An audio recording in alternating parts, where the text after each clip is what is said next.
너희 중에 하나가 나를 팔리라 라는 말씀을 가지고 이 시간 여러분들과 은혜를 나누고자 합니다. 자, 요한복음이 벌써 13장을 향해 가고 있습니다. 21장까지 있는데 얼마 남지 않았는데 잘 따라오시길 바랍니다.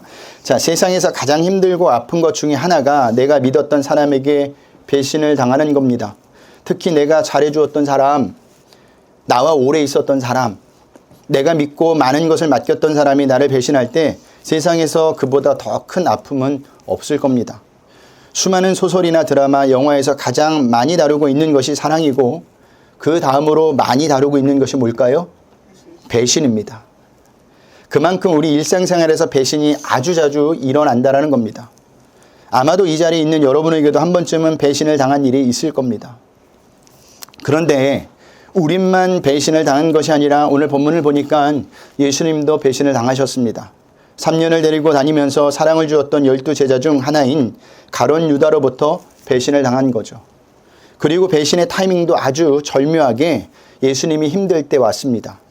사역의 가장 절정에 다다랐을 때 가룟 유다가 배신을 한 것이죠.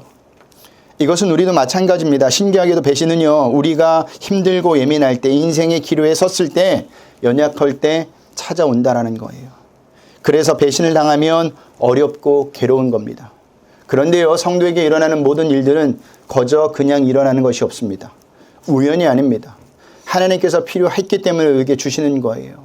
오히려 그 사람과 더 함께하면 안 되기 때문에 그 사람을 쳐내기 위해서 그렇게 하는 일도 있다라는 겁니다. 우리는 그때 먼저 하나님의 뜻이 어디 있는지, 하나님의 격이 어디 있는지, 하나님의 섭리가 어디 있는지 살펴보는 것이 중요하다라는 거죠. 우리 18절을 보겠습니다. 다 같이 읽겠습니다. 내가 너희 모두를 가르쳐 말하는 것이 아니니라.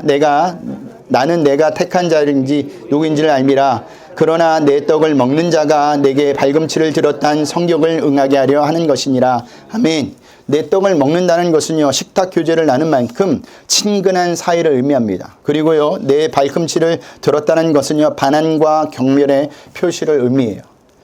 예수님이 인용한 이 말씀은요, 본래 다윗이 측근 아히도벨이 자신을 배신하여 압살롬과 함께 자신을 해치려 한 데서 탄식하며 쓴 시편의 일부분입니다. 한번 보고 갈까요? 시편 41편 9절 말씀입니다. 우리 화면에 나와 있는데 우리 다 같이 읽겠습니다. 시편 41편 9절 말씀입니다. 다 같이 읽겠습니다. 내가 신뢰하여 내 떡을 나눠 먹던 나의 가까운 친구도 나를 대적하여 그의 발꿈치를 들었나이다. 아멘. 자, 다윗도 아히도벨에게 가장 친했던 아히도벨에게 배신을 당합니다. 예수님은 왜 다윗의 시편을 인용한 것일까? 왜 성경 말씀을 인용한 것일까? 이 사건에서. 그 이유는요, 가룟 유다의 배신은 인간적인 사건이 아니라 하나님의 계획과 섭리의 성취라는 것을 알려주기 위함입니다. 그리고 가룟 유다에게 배신을 당해 당신이 십자가에 못 박혀 죽게 되더라도 그것 때문에 예수님 당신이 메시아가 아니라는 생각을 하지 말라고 하는 거예요. 누구에게요? 제자들에게. 그래서 예수님은요, 19절에 이렇게 말씀하시는 겁니다. 오늘 본문 19절입니다. 다 같이 읽겠습니다. 지금부터 일이 일어나기 전에 미리 너희에게 일러둠은 일이 일어날 때 내가 그인 줄 너희가 믿게 하려 함이로라. 아멘. 내가 지금 너희에게 말한다. 내가 누군가에게 배신을 당해 십자가에 못 박혀 죽게 되더라도 그것은 성경에 예고된 일이니까 일어날 일이 일어난 것이다. 그러니 내가 메시아라는 것을 너희들은 믿어라 라는 말씀이에요. 특히 예수님이 내가 그인 줄 너희가 믿게 하려 함이로라 라고 말씀할 때 I am이라는 단어를 쓰셨습니다. 이 이름은 하나님의 이름을 이야기합니다. 히브리 단어로 에고 에임이에요. 그러니까 하나님이 모세가 하나님에게 어떻게 당신을 소개합니까? 백성들에게 이야기할 때 나는 스스로 있는 자이니라 라는 말씀이 에고 에임이 나는 I am이라는 말씀입니다. 그러니까 예수님이 배신당해 십자가에서 못 박혀 돌아가시는 그 일이 도리어 그분이 스스로 있는 자, 하나님이심을 증명하는 것이니 그 순간에도 너희는 나를 믿어라. 내가 메시아라는 것을 믿어라. 라고 말씀하시는 겁니다. 그런 의미에서 성도에게서 성도로서 사는 삶 때문에 고난이 왔다면 그것은 하나님을 원망한 일이 아니라 당연히 닥쳐야 할 일이 일어난다고 우리들은 생각하셔야 합니다. 왜 당연히 닥쳐야 될 일일까요? 예수님이 분명히 말씀하셨기 때문이에요. 우리 요한복음 15장 19절 한번 볼까요? 우리 다 같이 읽겠습니다. 너희가 세상에 속하였으면 세상이 자기 것을 사랑할 것이나 너희는 세상에 속한 자가 아니요 도리어 내가 너희를 세상에서 택하였기 때문에 세상이 너희를 미워하느니라. 아멘. 세상이 어떻게 한다고요? 미워한다고 하죠. 세상이 성도인 우리를 미워하는 것은요, 하나도 이상한 일이 아니에요. 당연한 겁니다. 왜 당연하죠? 속한 곳이 다르기 때문에 당연한 겁니다. 속한 것이 다른데 어떻게 사랑합니까? 사랑 못해요. 이게 현실이에요. 그런데도 많은 성도가 이것을 쉽게 받아들이지 못하고 하나님께 원망을 하죠. 왜 원망을 할까요? 힘들고 어렵기 때문입니다. 이해는 가요. 이해는 돼요. 하지만 우리가 진짜 성도라면 세상이 미워하는 것 때문에 하나님을 원망하기보다는 그때 우리가 과연 어디에 속한 사람인지 소속이 어디인지를 생각해 봐야 한다는 겁니다. 내가 하나님에게 속한 사람이기 때문에 사단이 나를 가만히 내버려 두지 않는구나. 잘 가고 있구나. 라는 쪽으로 생각하셔야 돼요. 이와 반대로 세상이 성도인 우리를 미워하지 않는다면 우리는 어떤 생각을 가져야 합니까? 아직까지 내가 하나님에게 속한 것이 아니었구나. 라는 것을 생각하셔야 한다는 거예요. 왜 생각해야 합니까? 그래야 하나님 앞에 가서 후회할 일이 없기 때문입니다. 여러분, 만약 하나님 앞에 갔는데 하나님이 내가 너를 도무지 모르겠다라고 하시면 어떻게 하실 겁니까? 그때 후회해봐야 소용이 없는 거예요. 그래서 내가 어디에 속한 사람인지 소속이 어디 있는지 늘 점검해 보셔야 한다는 겁니다. 내가 하나님에게 속한 사람인가? 아니면 아직도 세상에 속한 사람인가? 무늬만 성도인가? 아니면 진짜 성도인가를 날마다 생각해 보셔야 한다는 거예요. 생각하는 사람만 자기를 점검하고 점점 하나님의 백성으로 가게 되는 겁니다. 그리고 21절부터는요, 하나님의 계획과 섭리가 이루어지기 시작합니다. 우리 21절을 봅니다. 오늘 본문입니다. 다 같이 읽겠습니다. 예수께서 이 말씀하시고 심령이 괴로워 증언하여 이르시되 내가 진실로 진실로 너에게 이르노니 너희 중 하나가 나를 팔리라 하시니. 아멘. 자, 예수님은 말씀을 하시고 아주 괴로워하셨다고 하죠. 자, 요한복음에는 예수님이 괴로워하신 경우가 여기까지 딱 3번이 나옵니다. 첫 번째는 나사로가 죽은 후 그의 누이 마리아가 우는 모습을 보셨을 때 괴로워하세요. 두 번째는 자신이 십자가 떼를 내다보실 때 괴로워하세요.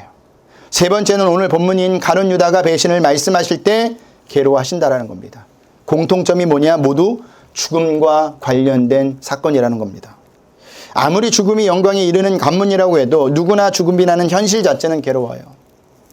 이렇게 죽음이 괴롭기 때문에 거의 모든 사람이 죽음을 싫어하죠.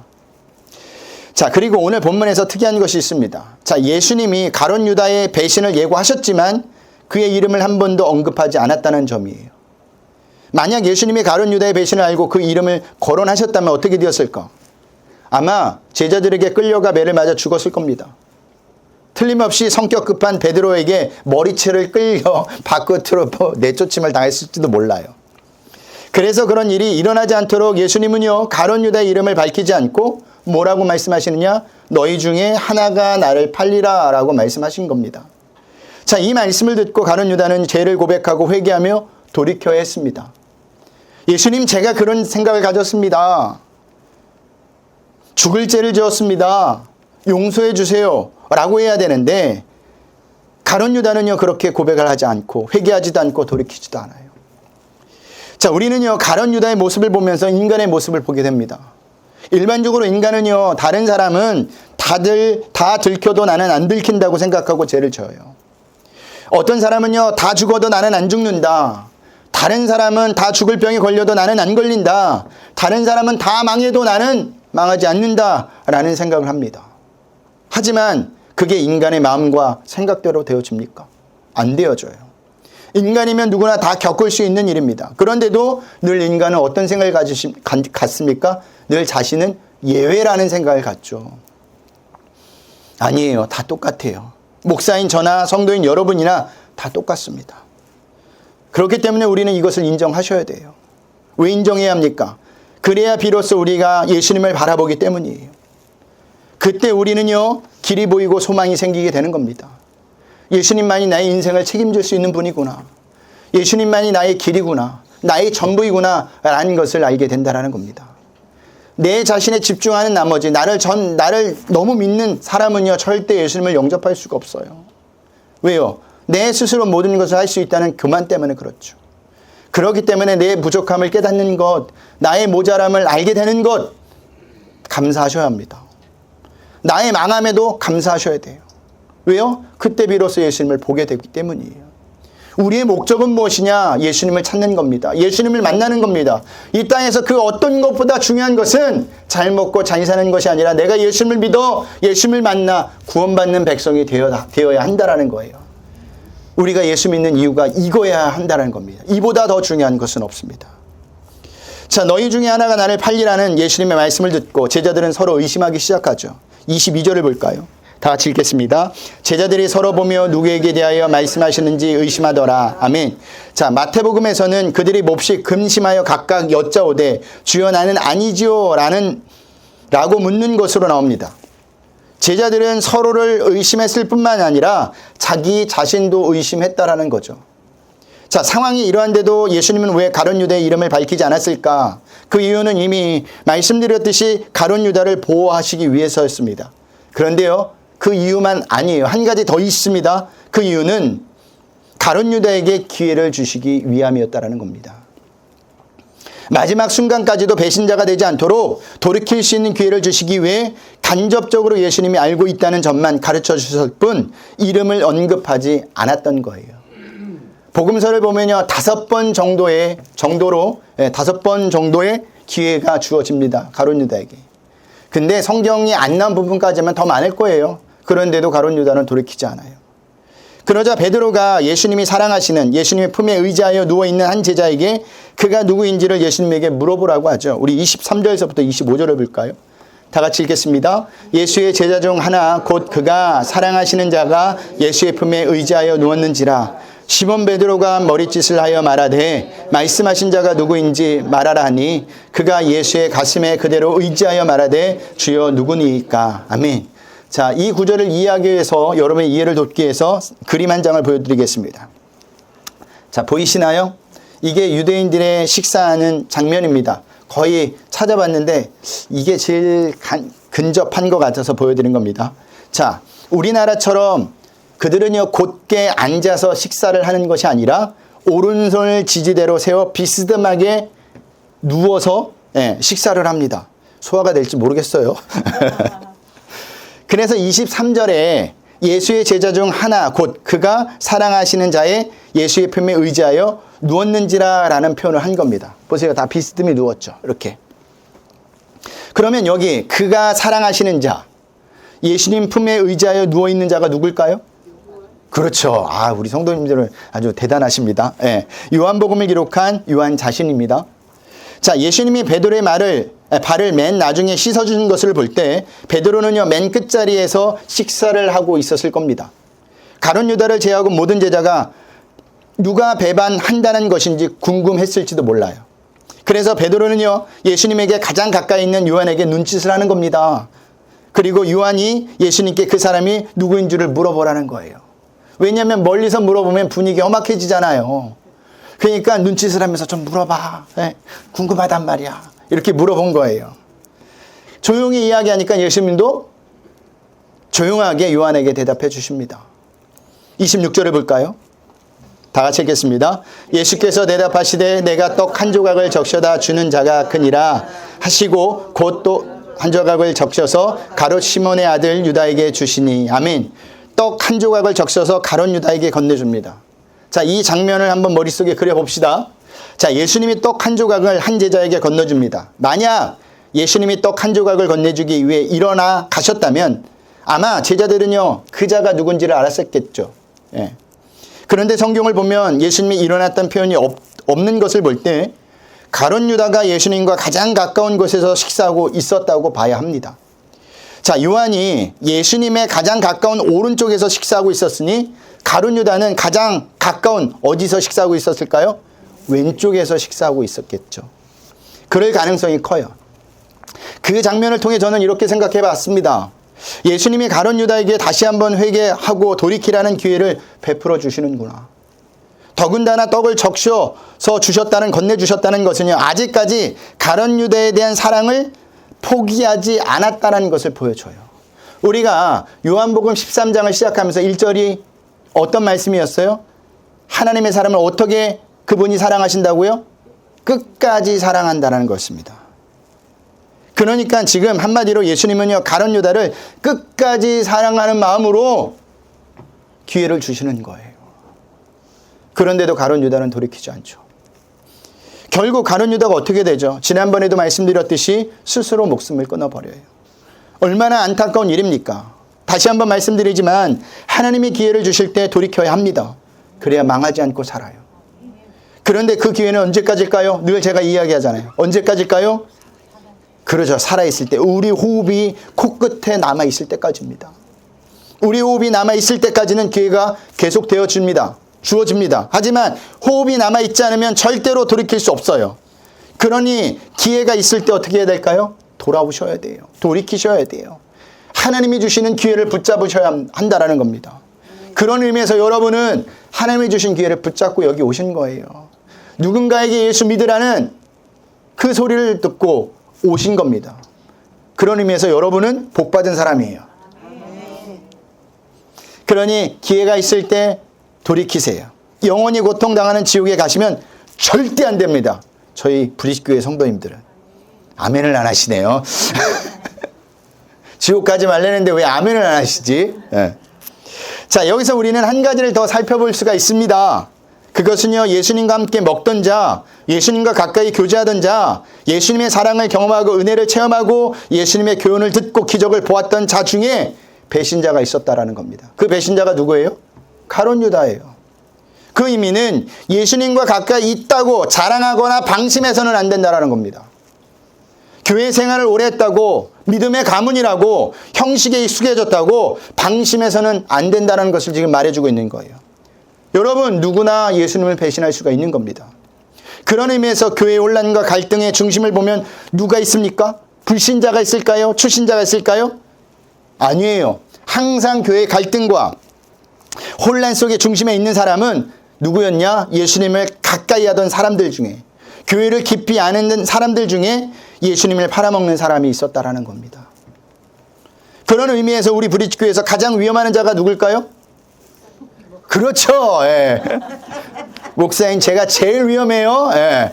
그래서 항상 경계의 눈으로 저를 보셔야 합니다. 예. 그렇기 때문에 저를 위해서 꼭 기도해 주셔야 돼요. 그래야 제가 예수님을 팔아먹지 않아요.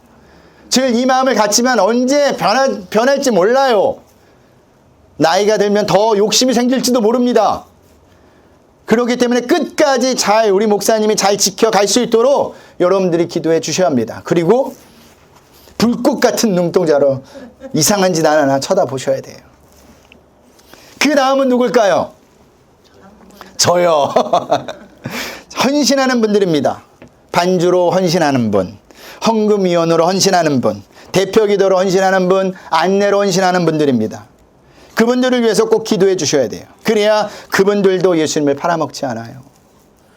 예수님 자리에 올라서지 않는다라는 겁니다. 재정을 맡았던 가룟 유다가 처음부터 예수님을 팔려고 제자가 된 것이 아니에요. 어느 순간부터 사단이 그에게 들어가 그의 생각을 사로잡았고 사단을 받아들임으로써 지배받게 되었다는 겁니다. 그렇기 때문에 우리도 언제든지 배신자가 될 수 있는 거예요. 한국교회는요, 1927년 대한예수교 장로회 총회의 결의를 통해 예수님을 팔아먹었습니다. 신사참배는 죄가 아니다. 우상숭배가 아니다. 단지 예일 뿐이다. 문화일 뿐이다. 라고 공포한 뒤 총회의 목사님들이 가장 먼저 가서 솔선수범하여 신사참배를 했다고 합니다. 그러니 성도들도 당연히 목사님을 따라 신사참배를 했을까요? 안 했을까요? 했겠죠. 그때 이것이 옳지 않다라고 말하는 사람들이 있었습니다. 목사님들이 있었어요. 그분들이 누구냐? 우리가 너무도 잘 아는 손양원 목사님, 주기철 목사님, 한삼동 목사님이었습니다. 이분들의 순교적인 신앙 때문에 지금 한국교회가 이렇게 부흥하고 유지될 수 있는 거예요. 그렇기 때문에 우리도 바울이 고린도 전서 10장에서 그런즉 선줄로 생각하는 자는 넘어질까 조심하라 라는 말씀을 기억하셔야 합니다. 그리고 항상 겸손하게 자신을 돌아보며 신앙생활 하셔야 됩니다. 그래야 우리는 예수님을 팔아먹는 배신자가 되지 않아요. 그 결과 가룟 유다가 어떻게 되었다고 기록하고 있습니까? 27절을 볼까요? 다 같이 읽겠습니다. 조각을 받은 후 곧 사단이 그 속에 들어간지라. 이에 예수께서 유다에게 이르시되 내가 하는 일을 속히 하라 하시니. 아멘. 사단이 가룟 유다에게 들어가죠. 이 구절은 예수님이 떡 조각을 주셨기 때문에 사단이 가룟 유다에게 들어갔다는 의미가 아니에요. 예수님이 마지막 기회를 주시는 떡 조각을 받았음에도 불구하고 예수님이 주신 기회를 거절함으로 사단의 도구가 되어 버렸다는 의미입니다. 그리고 예수님은요, 가룟 유다에게 말씀하시죠. 내가 하는 일을 속히 하라. 원문의 의미는요, 내가 그토록 그 일을 하고 싶다면 내가 원하는 대로 하라입니다. 그토록 가고 싶다면 너의 길을 가라는 겁니다. 그러니까 예수님은 가룟 유다가 어떤 마음을 품고 있는지 이미 알고 있었다는 겁니다. 예수님의 제자가 되기보다는 돈을 위해서 움직인 사람이었다는 것을 아셨다는 거죠. 그 결과 예수님과 가룟 유다의 관계는 완전히 끊어져 버립니다. 결국 가룟 유다는 예수님과 전혀 다른 길로 가게 됩니다. 그런데 그 순간 제자들이 보인 반응은 어떻죠? 우리 28절을 볼까요? 다 같이 읽겠습니다. 이 말씀을 무슨 뜻으로 하셨는지 그 앉은 자 중에 아는 자가 없고. 아멘. 제자들은요, 예수님이 가룟 유다에게 내가 하는 일을 속히 하라고 하신 말씀을 알아들을 일이 없었습니다. 근데 누구는 알아들었을까요? 누구는 알아들었을까요? 가룟 유다는 알아들었을 겁니다. 그런데도 가룟 유다는 돌이키지 않아요. 이 마지막 기회를 완전히 놓쳐버린 겁니다. 그렇다면 제자들에게는 예수님의 말씀이 어떻게 들렸을까? 우리 29절을 볼까요? 다 같이 읽겠습니다. 어떤 이들이 유다가 돈꾀를 맡았으므로 명절에 우리가 쓸 물건을 사라 하시는지 혹은 가난한 자들에게 무엇을 주라 하시는 줄로 생각하더라. 아멘. 이날은 목요일 저녁입니다. 금요일부터는요, 주말 휴일을 위해 모든 상점이 문을 닫아요. 지금도 이스라엘에 가면 그렇게 모든 상점들이 그렇게 움직입니다. 제자들은요, 예수님이 재정을 맡은 가룟 유다더러 모든 상점이 문을 닫기 전에 물건을 사라 갔다 오라고 하신 말씀으로 생각했다라는 거예요. 혹은 6월절 저녁에 가난한 자들에게 음식을 제공하는 것이 관리였기 때문에 가난한 자들에게 무엇을 주라고 명령하시는 말씀으로 생각했다라는 겁니다. 그러나 두 가지 다 아니었죠. 이것을 볼 때 제자들은요, 그들의 동료인 가룟 유다가 은 30냥에 예수님을 팔아넘길 것이란 생각을 전혀 못하고 있었던 것 같습니다. 그만큼 가룟 유다는요, 동료들에게 완벽하게 자신의 속내를 숨긴 자였다라는 거예요. 그리고 가룟 유다는 어떻게 하죠? 우리 마지막 절 30절을 볼까요? 다 같이 읽겠습니다. 유다가 조각을 받고 곧 나가니 밤이러라. 아멘. 자, 여기서 배경을 밤이라고 언급한 이유가 있습니다. 요한복음에 이 밤이라는 단어가 종종 나오는데 그 사람의 영적 상태를 이야기하는 겁니다. 자, 이 니고데모가 예수님을 언제 찾아왔죠? 밤에 찾아왔어요. 영적 상태가 어두웠다는 것을 이야기합니다. 그 이유는 가룟 유다가 지금 어둠에 갇힌 어둠의 노예, 밤의 노예가 되었다는 것을 밤이라는 단어를 통해 지금 요한은 밝히고 있는 거예요. 어둠은요, 인간의 시야를 가리죠. 어둠은 인간의 방향 감각을 잃어버리게 합니다. 불 꺼보세요. 이리 부딪고 저리 부딪힐 거예요. 대신 어둠은 감추어져 있던 인간의 욕망과 본능도 자극하죠. 그래서 많은 범죄들이 언제 일어납니까? 밤에 일어나는 거예요. 내일을 생각하지 않고 불 속으로 뛰어드는 나방처럼 환락과 쾌락 속으로 뛰어들라고 부추기는 것도 밤이라는 겁니다. 이처럼 어둠은요, 자신과 세상을 동시에 상실케 하기에 어둠을 경계하지 않으면 안 돼요, 성도는. 그런 의미에서 여러분들에게 한 가지 권면을 드립니다. 하루 일과에서 밤이 되면 편안한 상태에서 속히 잠자리를 들으셔야 합니다. 잠 안 오는 그건 어쩔 수 없어요. 나이가 들면 그렇다는데 아직 경험해서 못돼서 모르는데 하여튼 되도록이면 일찍 주무셔야 돼요. 모든 나쁜 짓은 밤에 일어납니다. 그러니 하나님은요, 사람들에게 밤에 자도록 하게 만드신 거예요. 밤에 늦게 자는 사람은요, 대개 정신분열증이나 우울증에 걸릴 확률이 높다고 합니다. 밤에 할 일은 잠을 자며 휴식을 취하는 거예요. 그럴 때 정신이 맑아져요, 다음날. 우리는 밤에 일에서 벗어나야 합니다. 성도는 일찍 자고 일찍 일어나야 하는 사람입니다. 그래야 사순절 기간에 뭘 나올 수 있어요? 뭘 나올 수 있어요? 그렇죠. 새벽 예배 나올 수 있는 겁니다. 아우, 부담이 아주 100배 되시네. 여러분들 괴롭히라고 나오라는 게 아니에요. 여러분들을 살려고 나오라는 겁니다. 말씀을 마치겠습니다. 오늘 본문을 통해 우리가 조심해야 할 것은 우리도 가룟 유다처럼 예수님을 파는 자가 될 수 있다라는 겁니다. 가룟 유다처럼 되지 않기 위해서는 날마다 말씀과 기도로 마음을 다잡으셔야 돼요. 그리고 내가 어디에 속한 자인지 늘 점검하셔야 한다는 겁니다. 여러분들이 체중계에 매일 올라가는 이유가 뭐예요? 뭐예요? 긴장하기 위해서. 네. 오늘 드라마 보니까 체중계 올라갔는데 무슨 그 바퀴벌레 본 것처럼 소리로 꽥 지르더라고요.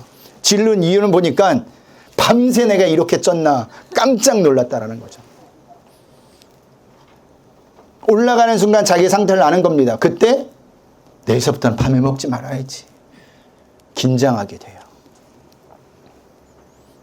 그러니까 여러분들에게 날마다 내가 하나님에게 속한 자인지 안 속한 자인지 점검하라는 것은 긴장하라는 겁니다. 하나님의 백성으로서. 그래야 사단에게 마음을 빼앗기지 않아요. 그래야 사단의 도구가 되지 않습니다. 한 주간도 마음을 다잡아 예수님을 파는 자가 되지 말고 하나님께 속한 자가 되시길 주님의 이름으로 부탁드리겠습니다.